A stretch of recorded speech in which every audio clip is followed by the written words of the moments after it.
"You have until sunrise to get out of my house," my daughter said across the family dinner table, and for a moment, the only sound I could hear was the faint hum of the refrigerator from the kitchen. "My name is Margaret Whitmore. I am 72 years old, a widow, a mother, and until that evening, I believed I still had a place in my family." The dining room looked warm enough. Candles flickered softly in the center of the oak table. A roast sat untouched beside a bowl of mashed potatoes. The scent of rosemary and baked bread filled the air.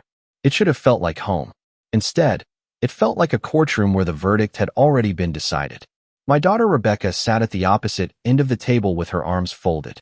Her husband Daniel stared down at his plate. My granddaughter Emily looked as though she wanted to say something, but the words never came. I waited for someone to laugh and call it a terrible joke. No one did. Rebecca leaned back in her chair and took a sip of iced tea. "You heard me, Mom," she said. "This arrangement isn't working anymore." Arrangement. The words settled heavily in my chest. I had lived in that house for almost 3 years after Harold passed away. 3 years of trying not to be a burden. 3 years of folding laundry, cooking dinners, picking up groceries, and quietly staying out of everyone's way. "I see," I said. My voice surprised even me. It sounded calm, steady. Rebecca seemed disappointed by that. Perhaps she had expected tears, an argument, some desperate plea to stay. Instead, I simply picked up my napkin and placed it beside my plate. "Sunrise," she repeated. "That should give you enough time." Emily finally looked up. "Mom, maybe we should talk about this tomorrow." Rebecca's expression hardened. "The decision has already been made." I nodded once. Then I stood. My knees felt stiff, but my posture remained straight. No one moved to stop me as I walked from the dining room. No one called my name. Upstairs, I closed the guest bedroom door behind me and sat quietly on the edge of the bed. Outside the window, the neighborhood was peaceful. Streetlights cast long golden shadows across the sidewalk. Somewhere in the distance, a dog barked once and fell silent. I stared at the framed photograph on the nightstand. Harold smiled back at me from a fishing trip we had taken nearly 20 years earlier. The memory felt impossibly far away. "Well," I whispered to the empty room, "I suppose things are finally making sense." Because if there was one thing age had taught me, it was this. Cruel decisions rarely appear overnight. They grow quietly in the shadows long before they are spoken aloud. I opened the dresser drawer and reached toward a small envelope I had not touched in years. My fingers rested on it for only a moment before I closed the drawer again. Not yet. There would be time for that. Downstairs, I could hear dishes clinking as dinner continued without me. I sat in silence and watched the moon rise above the trees. Then I smiled. Because by sunrise, one of us would be leaving that house. Rebecca simply didn't know yet that it wouldn't be me. I did not sleep that night. Not because I was afraid, and not because I did not know where I would go. I stayed awake because something inside me had finally stopped pretending. For years, I had convinced myself that every cold remark had been caused by stress, every forgotten invitation had been an accident, and every uncomfortable silence had simply been part of growing older. But sitting alone in that small guest room, I could no longer ignore the truth. The signs had been there all along. The house was quiet when I stepped into the hallway just after 5 o'clock the next morning. The sky beyond the windows was still dark blue, caught somewhere between night and dawn. I carried a single suitcase downstairs. Not because it contained everything I owned. It did not. Most of my belongings remained in closets, drawers, and boxes throughout the house. The suitcase was simply enough for what came next. As I reached the front door, I glanced toward the kitchen. Rebecca's coffee maker had already started its automatic cycle. The smell drifted through the room. For a moment, I remembered another kitchen many years earlier. A different house. A different life. Harold used to wake before sunrise every morning. He would make coffee, read the newspaper, and leave little notes for me beside the sugar bowl. Sometimes they were reminders. Sometimes they were jokes. Sometimes they simply said, "Good morning, beautiful." I had saved dozens of them over the years. Little scraps of paper that somehow survived moves, renovations, and decades of ordinary life. Back then, I never imagined I would outlive him. I certainly never imagined I would one day be treated like an unwanted guest by my own child. The front door opened quietly behind me. Emily stepped onto the porch wearing a gray sweatshirt and slippers. Her hair was still messy from sleep. "Grandma," she whispered. I turned. Her eyes immediately found the suitcase. "You are really leaving?" There was something heartbreaking about the way she asked it. Not disbelief, not surprise, just sadness, as though she had hoped someone would stop this before it happened. I smiled gently. "For now." She crossed her arms against the cold morning air. "This is wrong." I looked toward the horizon where a thin line of gold had begun to appear above the trees. Sometimes people show you who they are when they think they have all the power. Emily stared at me for several seconds. Then she stepped closer and lowered her voice. "Grandma, there is something you should know." The seriousness in her tone immediately caught my attention. "What is it?" She glanced back toward the house before speaking. "Mom has been meeting with a real estate agent for weeks." I said nothing. I overheard her talking on the phone. "She thinks she is going to sell the house before the end of the summer." The words landed softly, but their meaning was heavy. Suddenly, dozens of strange moments from the past year slid into place like pieces of a puzzle. The unexpected visits from contractors. The photographs Rebecca had taken of every room. The conversations that stopped whenever I entered. I felt no shock, only clarity. Emily reached for my hand. "I did not know she was going to do this to you." I squeezed her fingers gently. "Thank you for telling me." She looked close to tears. "What are you going to do?" For the first time since the dinner, I allowed myself a small smile. Not the smile of someone defeated. The smile of someone who finally understood the game being played. Across the street, the first rays of sunlight touched the rooftops. Sunrise had arrived. Rebecca believed she had won, but she had forgotten something important. Harold had always been a careful man, and careful men rarely leave their families unprotected. I drove 43 miles that morning to a small town Harold and I used to visit every autumn. The motel was nothing special. A two-story brick building beside a gas station and a diner that advertised homemade pie on a faded sign. 10 years earlier, I might have looked down on a place like that. Now it felt strangely comforting. Nobody there knew my history. Nobody knew I had spent the previous evening being pushed out of my daughter's home. To them, I was simply another elderly woman checking into room 214 with a suitcase and a polite smile. After settling in, I sat beside the window and watched traffic move along the highway. Pickup trucks, delivery vans, families heading somewhere together. My reflection stared back at me from the glass. For the first time in years, I was completely alone. The realization should have frightened me. Instead, it felt oddly peaceful. Around noon, I opened my suitcase and removed the small envelope I had almost reached for the night before. The paper was yellowed with age. Harold's handwriting covered the front. Just seeing it caused my chest to tighten. He had always written in careful block letters, as though every word mattered. I ran my fingers across the ink before opening it. Inside was a short note and a brass key attached to a faded blue ribbon. I remembered the day he gave it to me. It had been nearly 7 years earlier. We were sitting on our back porch watching a summer storm roll across the hills. Harold had placed the envelope into my hand and told me to keep it somewhere safe. "You probably will never need this," he had said with a smile. "But if you ever do, promise me you will not ignore your instincts." At the time, I laughed and accused him of being dramatic. Harold simply smiled. Looking back, I realized there had been sadness behind that smile. Perhaps he had already noticed things I refused to see. The note itself contained only a few sentences. No explanations. No legal language. Just instructions. If circumstances ever became difficult, I was to take the key to a safe deposit box at First Commonwealth Bank in Millfield. That was all. I looked at my watch. Millfield was less than 20 minutes away. By 1 o'clock, I was sitting inside a quiet bank lobby that smelled faintly of polished wood and fresh paper. The manager was an older gentleman with silver hair and kind eyes. When I presented the key and identification, his expression changed slightly. Not surprise. Recognition. "Mrs. Whitmore," he said carefully. "We have been expecting you someday." Those words sent a chill through me. He escorted me through a secured hallway and into a private room. A few minutes later, he returned carrying a long metal box. Once we were alone, he placed it on the table and left without another word. For several seconds, I simply stared at it. My hands rested motionless in my lap. Then I inserted the key and opened the lid. Inside were several folders, a leather notebook, and a sealed letter addressed to me. On top sat a single photograph. Harold stood beside our house with one arm around my shoulders. We looked happy, secure, untouchable. Beneath the photograph was a handwritten note. I recognized his handwriting immediately. It said, If you are reading this, someone has mistaken your kindness for weakness. It is time for the truth. I slowly lifted the first folder from the box. Outside, sunlight streamed through the bank window. Somewhere far away, Rebecca was probably making plans for a future she believed was already hers. She had no idea that her father had spent years preparing for exactly this possibility. My hands trembled slightly as I opened the sealed letter. Not from fear, not even from surprise. It was the feeling of hearing Harold's voice again after 2 years of silence. The paper carried the faint scent of old cedar, the same smell that used to linger on his jackets after weekends spent organizing the garage.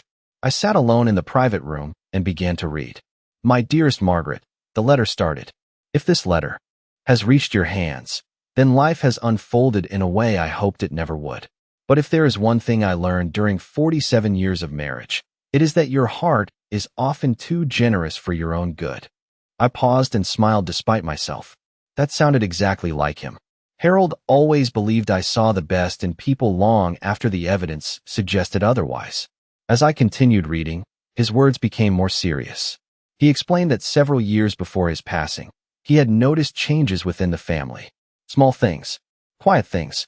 Rebecca becoming increasingly interested in financial discussions. Questions about property values. Questions about ownership structures. Questions about inheritance. At the time, he had not viewed any of it as alarming. Many adult children ask such questions. But over time, the pattern had grown impossible for him to ignore. One paragraph caught my attention immediately. Harold wrote that he had never doubted Rebecca loved us in her own way. What concerned him was that she had begun viewing relationships through the lens of control rather than gratitude. I stared at those words for several seconds. Control rather than gratitude. It described the last few years perfectly. Every holiday had become organized according to Rebecca's preferences. Every family gathering revolved around her schedule. Every disagreement ended with others surrendering simply to avoid conflict. I had mistaken it for confidence. Harold had recognized it as something else. Beneath the letter sat several legal documents neatly arranged in chronological order. I removed the first folder and slowly reviewed its contents. The more I read, the clearer everything became. Our home had never been transferred into Rebecca's name. In fact, it could not legally be sold without conditions being met first. Conditions that, according to the documents before me, had not been satisfied. Another folder contained records relating to a family trust one barely remembered discussing years earlier. Harold had established it shortly after his retirement. At the time, I assumed it was merely part of responsible estate planning. I never paid much attention. Harold handled those matters while I focused on daily life. Now I realized how carefully he had structured everything. The trust was substantial, more substantial than I had imagined. But what mattered most was not the amount. It was the protection built into it. Protection specifically designed to ensure that no family member could manipulate or pressure another into surrendering assets. Suddenly, Rebecca's urgency made sense. Her impatience, her secret meetings, her eagerness to remove me from the house. She believed she was standing at the finish line. In reality, she had not even reached the starting gate. A soft knock interrupted my thoughts. The bank manager opened the door slightly. "Mrs. Whitmore, there is someone here to see you." I frowned. Nobody knew I was there. "Who is it?" He hesitated for a moment before answering. "An attorney named Harold Benson." The name immediately brought back memories. Harold Benson had been my husband's closest friend for more than 30 years. We had celebrated birthdays together, attended community events together, and shared countless dinners over the decades. I had not spoken with him since the funeral. Moments later, he entered the room carrying a leather briefcase. His hair was thinner now, his shoulders slightly stooped, but his eyes remained sharp. He looked at the open documents on the table and then at me. Slowly, he nodded. "I was wondering when you would finally find the box." I sat back in my chair. "You knew about all of this?" Harold Benson placed his briefcase on the table and offered a small smile. "Margaret, your husband spent years preparing for a day he prayed would never come. And now that it has, it is time you learn exactly how much he left behind." Harold Benson lowered himself into the chair across from me and opened his briefcase. For several moments, neither of us spoke. The silence felt familiar, the kind shared by people who had lived long enough to understand that important conversations rarely begin with rushed words. Finally, he removed a folder and slid it across the table. Before we discuss numbers, properties, or legal documents, there is something your husband wanted you to understand. I looked down at the folder but did not open it immediately. What is that? Harold folded his hands. He never stopped trusting you, but he stopped trusting certain people around you. The statement landed gently, yet it carried years of meaning. Outside the room, I could hear faint footsteps moving through the bank lobby. Ordinary sounds from an ordinary day, yet my entire understanding of the last several years seemed to be shifting beneath me. I opened the folder. Inside were copies of correspondence between Harold Benson and my husband dating back almost 6 years. They discussed estate planning, asset protection, and long-term family security. As I turned each page, a pattern emerged. Harold had not been preparing for his death. He had been preparing for what might happen afterward. He noticed things before I did, I said quietly. Harold nodded. He hoped he was wrong. I thought about that for a moment. How many evenings had Harold sat beside me on our porch, quietly observing the same family interactions that I dismissed? How many concerns had he carried alone because he did not want to damage relationships unnecessarily? The answer made my chest ache. There is more, Harold said. He removed another document. This one was newer. Much newer. My eyes widened as I read the date. It had been signed only 8 months before Harold passed away. What is this? I asked. Harold leaned forward slightly. An amendment. The amendment expanded several protections surrounding the trust and the family residence. More importantly, it established a condition that neither Rebecca nor anyone else appeared to know existed. As long as I was living, the house remained protected under the trust structure. No sale could occur without my direct authorization and the approval of the trustee. I stared at the page. Trustee. Harold gave a small smile. That would be me. Suddenly dozens of loose threads connected. Rebecca had assumed the house would eventually become hers. She had likely spent years planning around that assumption. Yet legally, she controlled nothing. Not the property. Not the trust. Not the decisions she believed were already hers to make. I closed the folder slowly. She does not know any of this. Harold's expression remained calm. No. And your husband specifically instructed me not to disclose it unless circumstances required it. I looked toward the window. Afternoon sunlight stretched across the floor. Dust particles drifted through the beams of light. Everything appeared peaceful.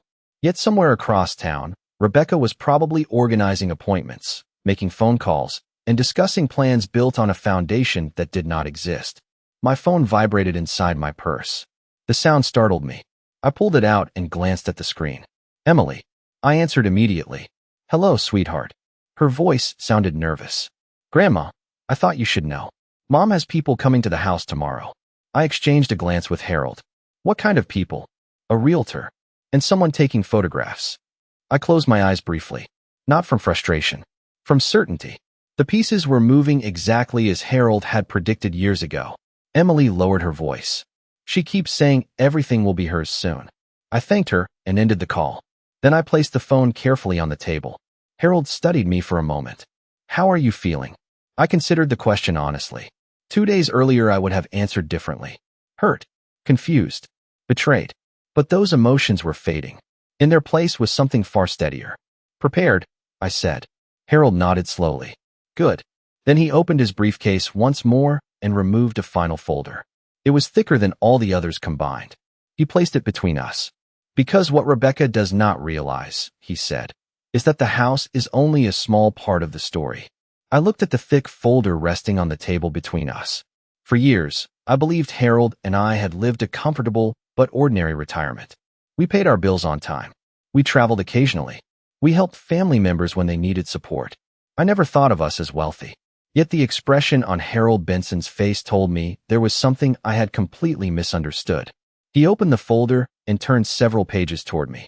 Financial statements. Property records. Investment summaries. At first, the numbers seemed unreal. Then I read them again. And again.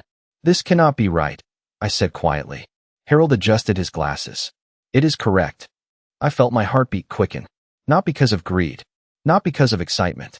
Because I suddenly understood why my husband had spent so many years being careful. What sat before me was not simply a retirement account or a savings fund. It was the result of decades of discipline, decades of planning, decades of sacrifice. Harold had built a financial foundation designed to protect future generations. Yet he had hidden the full scope of it from almost everyone, including me.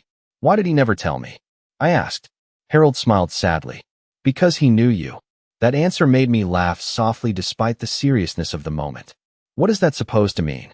It means that if anyone in the family had a problem, you would have handed them the keys to everything without a second thought. I could not argue with him. He was right. Over the years I had co-signed loans, paid medical bills, covered tuition payments, helped relatives through difficult times. I never regretted helping people, but I had rarely considered whether those people valued the sacrifices behind that help. Harold continued turning pages. Several commercial properties generated steady income. There were long-term investments, bonds, trust accounts, assets that had quietly grown year after year while I focused on family dinners and holiday gatherings. Then I reached a page that caused me to stop entirely. Rebecca's name appeared in several sections. Future beneficiary provisions, conditional distributions, family inheritance schedules. Everything she believed she deserved was there. But every benefit depended upon one thing: respecting the trust structure and acting in good faith toward other beneficiaries. My eyes slowly moved across the language. The wording was precise, careful, legal, yet the meaning could not have been clearer.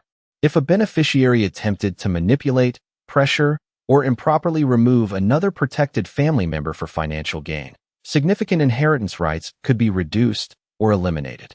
I looked up. Harold met my gaze without speaking. He anticipated this. I finally asked. He hoped he was being overly cautious. Silence settled over the room. Through the window, I watched clouds drifting across a bright afternoon sky. Somewhere beyond those clouds, life continued exactly as it always had. People went to work. Children attended school. Families shared meals together. Yet my own family had quietly arrived at a crossroads years in the making. My phone vibrated again. This time it was a photograph from Emily. I opened the message. The image showed two unfamiliar people standing in front of the house. One carried a camera. The other held a clipboard. Another message followed. Mom says the listing paperwork is almost ready. I stared at the screen for several seconds before setting the phone down. No anger surfaced. No bitterness. Only certainty. Rebecca was moving faster now because she believed there was nothing standing in her way. She thought I was gone. She thought the house was hers. She thought the story had already reached its ending. Harold Benson closed the final folder and folded his hands. Margaret, there is one more thing your husband instructed me to do if this day ever came. I raised an eyebrow. Only one. He laughed quietly. The most important one. From inside his briefcase, he removed a sealed envelope bearing my name. Unlike the others, this envelope looked new, recent, deliberate. Across the front, in Harold's unmistakable handwriting, were 6 simple words. Open before the truth is revealed. For several seconds, I simply stared at the envelope. The room seemed quieter than before. Even the sounds from the bank lobby had faded into the background. It felt as though Harold had reached across time itself and placed one final hand on my shoulder. Carefully, I broke the seal. Inside was a single folded letter. The paper was newer than the others. The handwriting was steady, deliberate, as though he had chosen every word with extraordinary care. Margaret, it began. If you are reading this, then events have unfolded exactly as I feared they might. First, I want you to remember something. Kindness is not weakness. Patience is not surrender. And love does not require you to accept mistreatment. I paused. The words settled deeply inside me. For so long I had confused endurance with loyalty. I believed that keeping peace was always the noble choice. Harold apparently disagreed. The letter continued. He explained that family was built on trust, gratitude, and mutual respect. The moment those things disappeared, titles alone meant very little. Daughter, son, parent, grandparent. Those words mattered only when supported by actions. I read each sentence slowly. Near the bottom of the page, one paragraph stood out. If someone attempts to remove you from your own life in pursuit of what they believe belongs to them, do not argue. Do not beg. Do not chase their approval. Simply allow the truth to arrive. I closed my eyes for a moment. The truth. That was exactly what was happening. Rebecca had spent years constructing a version of reality that benefited her. She believed ownership was already hers. She believed control belonged to her. Most importantly, she believed I had become powerless. She was about to discover how wrong she was. By the time I left the bank, The afternoon sun was beginning to lower toward the horizon. Harold Benson accompanied me outside. We stood beside my car beneath a clear summer sky. "What happens now?" I asked. He adjusted his jacket. "Now we wait." The answer surprised me. "That is all. That is all." He smiled faintly. People reveal a great deal when they believe nobody is watching. The following morning, Emily called before breakfast. Her voice carried both nervousness and disbelief. "Grandma, you are not going to believe this."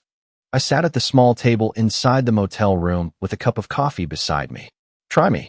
Mom already has a sign ready." I frowned. A sign? A for sale sign. I stared out the window. Across the parking lot, a delivery truck was unloading boxes near the diner. Ordinary life continued moving forward. Yet Rebecca seemed determined to sprint toward a finish line that did not exist.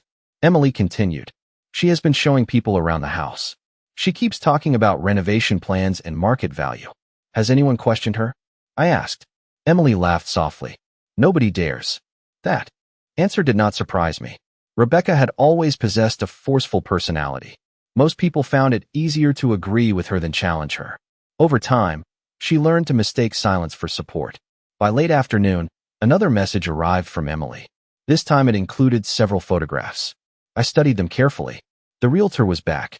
Professional photographs were being taken in nearly every room. Fresh flowers had been placed throughout the house. Decorative pillows appeared on furniture that had never used them before.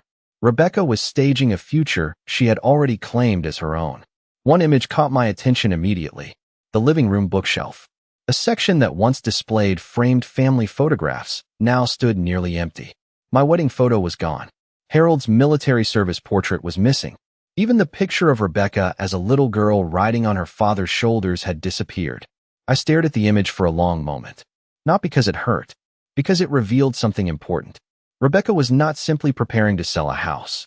She was preparing to erase a history. That evening, my phone rang once more. It was Harold Benson. His tone was calm. "Margaret, I just received a copy of a document filed this afternoon." I sat upright immediately. "What kind of document?" There was a brief pause before he answered. "The kind that may end this much sooner than expected. Your daughter just made a very expensive mistake." The next morning, I met Harold Benson at his office just after 9 o'clock. His building sat on a quiet corner of Millfield's downtown district, surrounded by brick storefronts and flower baskets hanging from old-fashioned lamp posts. The town looked peaceful, almost cheerful. It felt strange knowing that beneath the calm surface, years of hidden assumptions were beginning to unravel. Harold greeted me with a firm handshake and led me into a conference room. A stack of documents rested neatly on the table. He pointed to one near the top. "This is what your daughter filed." I adjusted my glasses and began reading. Within moments, I understood why he had called it an expensive mistake. Rebecca had signed documents, representing herself as the controlling party of the property. Not only that, but she had provided information indicating she possessed authority she did not legally have. The filing itself would not transfer ownership. It would not sell the house. But it created a paper trail, a very clear one. Harold sat quietly while I reviewed the pages. "She was in a hurry," he finally said. I nodded slowly. "She thought nobody would challenge her." "Exactly." He leaned back in his chair. "People tend to become careless when they believe they have already won." For years I would have defended Rebecca. I would have searched for explanations, misunderstandings, confusion, honest mistakes. But the evidence before me left little room for excuses. She had not acted impulsively. She had acted confidently. That confidence came from believing I no longer mattered. My phone buzzed. A message from Emily appeared. "Grandma, they are having a meeting at the house this afternoon. Mom says she expects an offer soon." I showed the message to Harold. He smiled faintly. "Perfect, perfect." The more public her assumptions become, the more difficult they will be to explain later. By early afternoon, Harold had arranged something Rebecca never expected: a formal trust review meeting. Every interested party would be invited: beneficiaries, advisors, anyone directly connected to the property and trust structure. Completely legal, completely routine. Yet I suspected Rebecca would not view it that way once she understood what was about to happen. Around 3 o'clock, Emily sent another photograph. Several vehicles lined the driveway. A realtor stood near the front entrance speaking with a couple who appeared interested in the property. The house looked beautiful in the picture. Fresh landscaping, Clean windows. Sunlight reflecting off the roof. It was the same home Harold and I had spent decades building together. The same porch where we drank coffee. The same dining room where birthdays were celebrated. The same living room where Christmas mornings unfolded year after year. Looking at the image, I realized something unexpected. I was no longer angry. Sadness remained. Disappointment remained. But anger had disappeared. Rebecca had spent so much energy trying to remove me from my own story that she failed to notice something important. My life had never depended on her approval. Harold gathered several folders into a leather case. Everything is ready. I looked up. Do you think she suspects anything? He laughed quietly. Not even a little. We arrived at the meeting location the following morning. A private conference room inside a professional office building about 15 miles from the house. Large windows overlooked the town square below. A polished wooden table occupied the center of the room. One chair remained empty beside mine. Rebecca's. Through the glass wall, I watched people gradually arrive. Advisors, representatives, administrative staff. Then came Daniel. He looked confused, concerned. Finally, the elevator doors opened again. Rebecca stepped into the hallway carrying a designer handbag and the confident expression of someone expecting a routine formality. She glanced through the glass and froze when she saw me seated at the table. For the first time since that family dinner, genuine uncertainty crossed her face. She had expected me to disappear. Instead, I was waiting for her, and the truth was about to enter the room. Rebecca entered the conference room with the confidence of someone expecting to sign paperwork, not answer questions. She took her seat across from me without saying a word. Daniel sat beside her, looking increasingly uncomfortable. Around the table were advisors, trust representatives, and Harold Benson. The atmosphere remained professional, calm. Nobody raised their voice. Nobody appeared angry. That made what happened next even more powerful. Harold opened the meeting with a brief explanation of the trust review process. Rebecca listened impatiently, occasionally checking her phone. She clearly expected the meeting to be a formality. Then Harold placed several documents on the table. Before we proceed, he said, there are a few ownership matters that require clarification. Rebecca straightened slightly. What ownership matters? Harold slid the first document toward her. The property located on Willow Creek Road remains protected under the Whitmore Family Trust. Her expression barely changed at first. Then she began reading. I watched the confidence slowly fade from her face. She turned another page, then another. Her eyes moved faster. This cannot be right, she said quietly. Harold remained composed. It is entirely correct. Silence settled over the room. Daniel leaned closer to examine the paperwork. Confusion spread across his face. Rebecca looked directly at me for the first time. You knew about this? I met her gaze calmly. I learned the truth recently. Harold continued. The trust structure, the protections, the conditions, the authority granted to the trustee. Each fact was supported by signed documents and legal records. There was no room for argument. No hidden interpretation. Only facts. Then came the final disclosure. Harold presented the amendment signed 8 months before my husband's passing. The room became so quiet that I could hear the faint hum of the air conditioning system. Rebecca's hands tightened around the papers. So what does this mean? She finally asked. Harold folded his hands. It means the house cannot be sold without authorization that has never been granted. Daniel closed his eyes briefly. Rebecca looked stunned. But Harold was not finished. He carefully explained the beneficiary provisions connected to the trust, the conditions regarding good faith conduct, the protections established for vulnerable family members, the consequences attached to attempts at financial manipulation. As the explanation continued, Rebecca's expression changed from disbelief to realization. Years of assumptions collapsed in front of her. Everything she believed she controlled had been built on a misunderstanding.